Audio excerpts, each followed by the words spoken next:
Welcome to the BConsult Learnership Induction. Congratulations on being chosen to be a part of this exciting opportunity.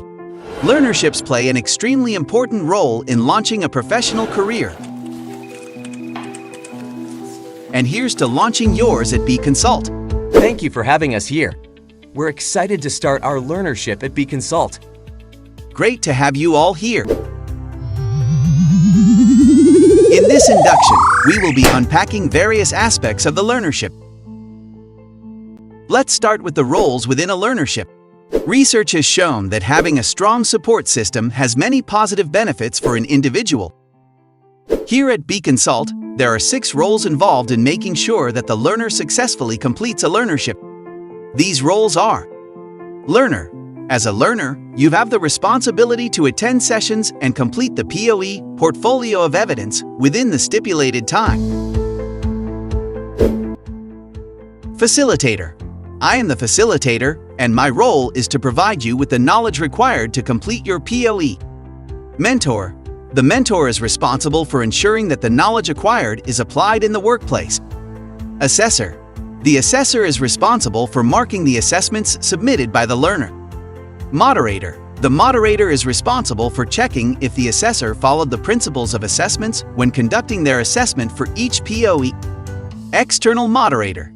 The external moderator is responsible for ensuring that all processes of the learnership have been followed. It's helpful to know about the different roles involved in the learnership. It's important to have a support system in place. Absolutely. Having a strong support system is crucial for the success of the learnership.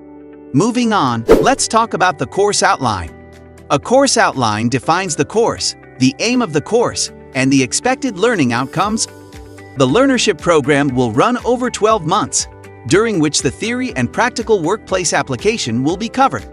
During the theory session, each module containing a formative and a summative assessment will need to be completed and handed in as per the rollout plan. During your practicals, you are required to complete and hand in a logbook with your assessments as evidence of your attendance. So we will have both theory and practical components during the learnership. Yes, that's correct. It's important to have a balance between theory and practical application to ensure a comprehensive learning experience. Moving on, let's talk about the building of a POE. A POE is made up of formative assessments, summative assessments, and practical assessments. Can you please explain what these assessments entail? Sure. Formative assessments are classroom-based assessments that can be done individually or in a group, in preparation for the summative and work-based practicals. Summative assessments are knowledge-based questions that are required to be completed individually. Practical assessments and logbooks are tasks, assignments, and observations. Are there any rules to successfully complete the learnership? Yes, definitely. And these rules are crucial for a successful completion of the learnership. You should fill out and complete all learner admin, such as learner details. Type or write out your name, surname, ID number, and signature using a black pen. Avoid the use of pencils and Typex. Make sure all group members' names are mentioned and signed for.